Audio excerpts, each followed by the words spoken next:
Okay. All right. So, we are clear off of a month off of the release of the Marvel vs. Capcom fighting game collection.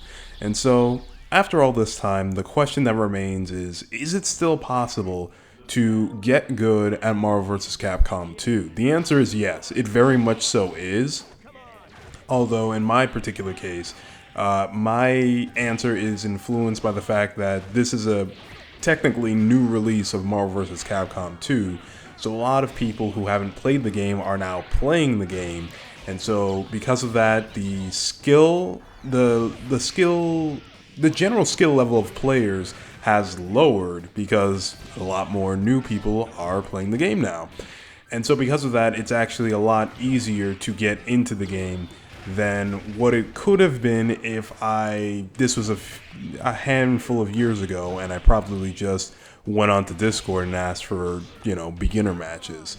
But with that being said, nevertheless, it still is very much so possible for someone like me who's never, well, actually, I did touch the game back in the arcades a long time ago, but it wasn't anywhere near to the extent of which I'm doing it now.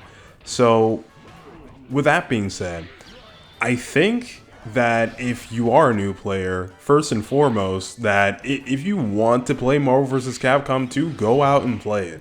Because with the fact that this now has a release that more people are inclined to know about, like I said, this general skill level of where it was has lowered significantly. Now, people who weren't playing the game like me are in here now picking up the game for the first time and learning it, which generally means an easier time, quote unquote, for newer players. With that being said, in my own personal time playing Marvel vs. Capcom 2, I really gotta say this game was not how I expected it to be. I expected this game, from how people used to talk about it, to be harder than it is to play. It's somewhat strict in terms of input, but other than that, this is a really solid and really fluid game, just in general to play. Even if you,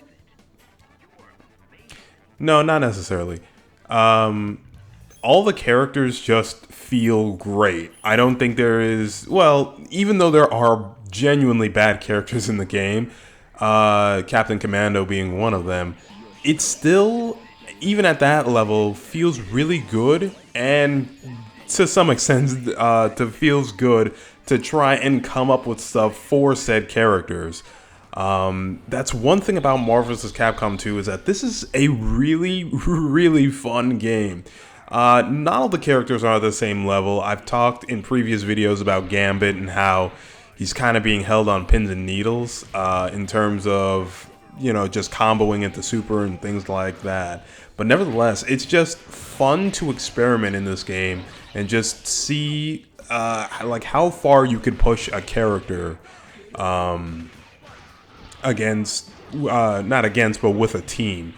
And in that regard, I still have a long ways to go in terms of actually learning, learning my team. In fact, before this video, like a week before, I finally made the switch to make Doctor Doom the point character and use Gambit as the assist. And that is actually a really solid, well, maybe not really solid, but it's a solid composition. The unfortunate thing is that Gambit does not, his assist doesn't hold the opponent in long enough for me to confirm as I'm approaching, should I do launcher into super, or do I just go for general pressure? Because the unfortunate thing about Gambit assist is that it has almost no block stun, but hit stun wise, it's great. So that's something that I have to personally work on. But I just wanted to come on here and make this video because a lot of the times, myself included, that when we hear of these old legacy games, we end up making something out of it that it really isn't. And I mean that in terms of difficulty.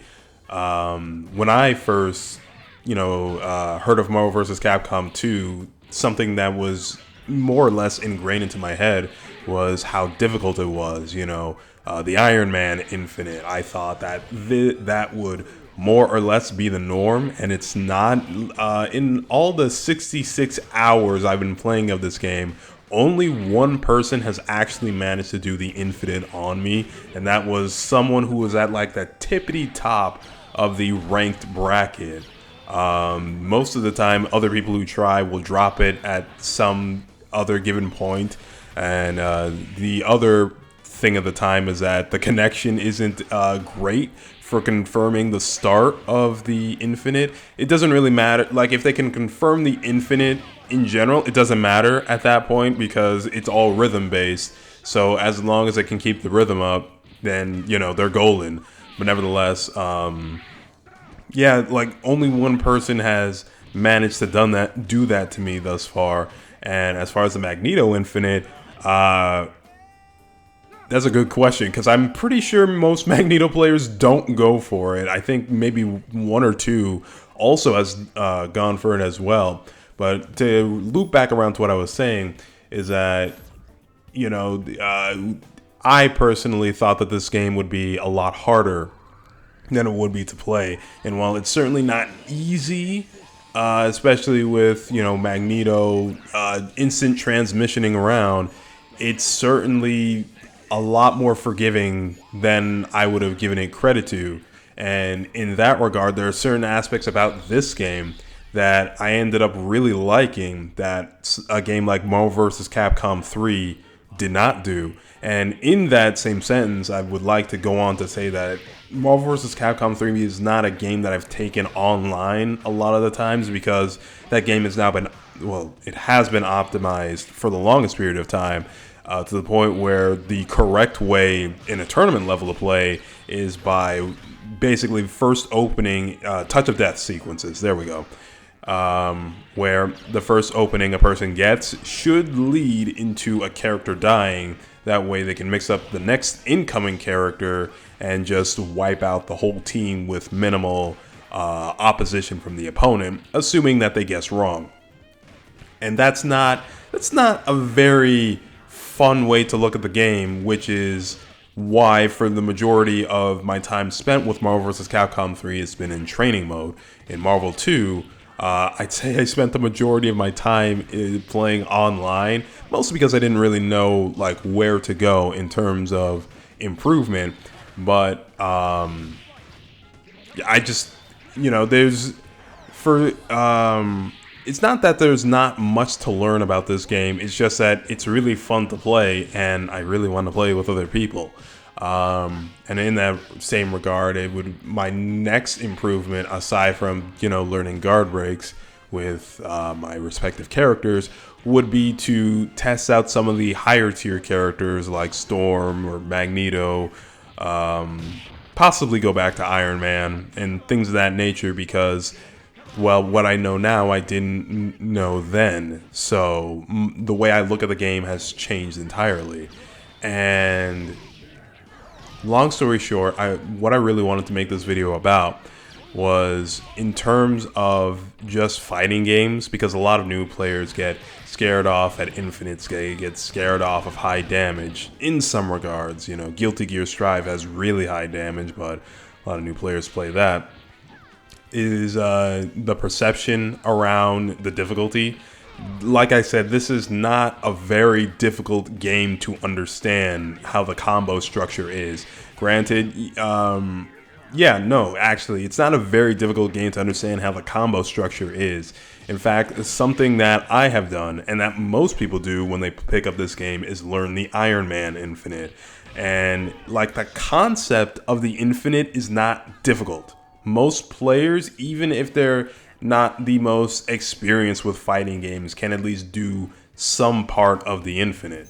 Like, it's not hard at all. The hard part is landing the opening you need to actually hit the Infinite.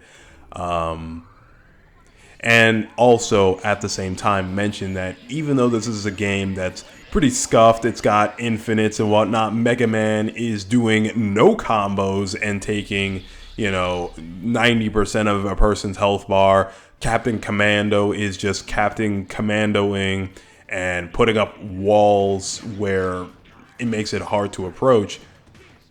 You know, even with all that being said, I really think that this is not that difficult as I perceived it to be.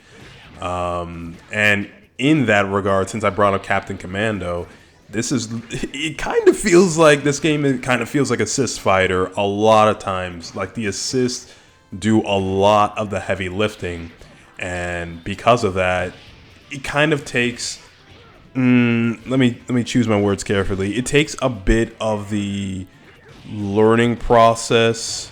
It makes it easier in a sense, because if your opponent is too gung-ho, too gun-happy, you can just like call an assist and you wipe out at least 10, maybe even 50% of their health bar, depending on like how badly the situation goes, and maybe a combo into super and whatever.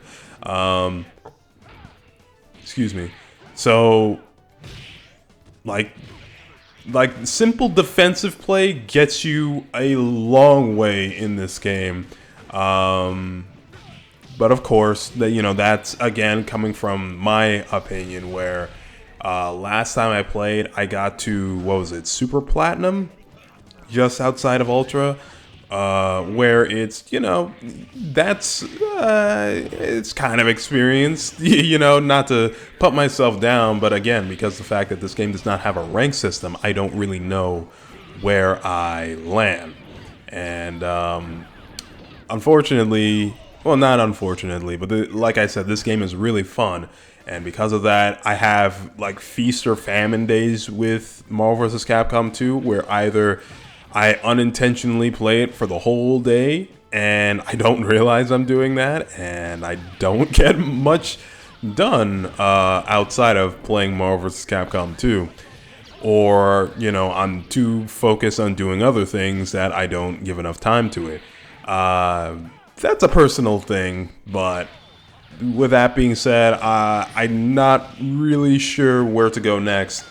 Like I said, I know that I have to improve upon a few things, but in terms of just giving time to this, currently not exactly sure where I should go with it in terms of making videos for the game. More than likely, I might just focus on, bringing other things out for the time being. But with that being said, for my first time experiencing Marvel vs. Capcom 2 over a month, it's been nothing but a great time. That's not to say that, there's not some frustration here or there. I just mentioned earlier how Magneto players will lag out the connection and just start teleporting all over the place.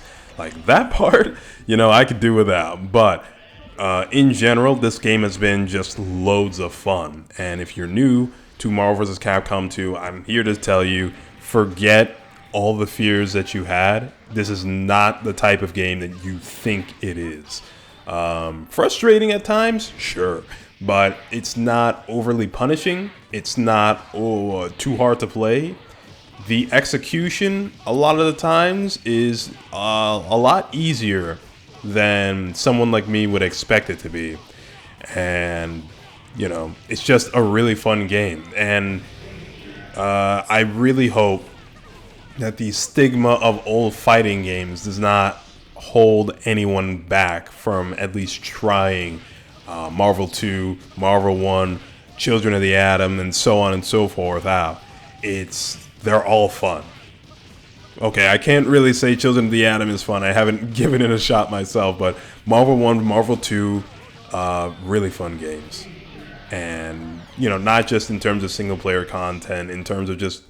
Okay, I can't say that either. I haven't taken Marvel 1 online, but I just really like my time with this game. It's been fun. It's been a blast, and I really hope if there has been anyone who is brand new who's been following these releases, that they, that they give Marvel 2 a shot, that they don't freeze up with fear and, just don't bother trying to play the game with other people because fear paralyzed them.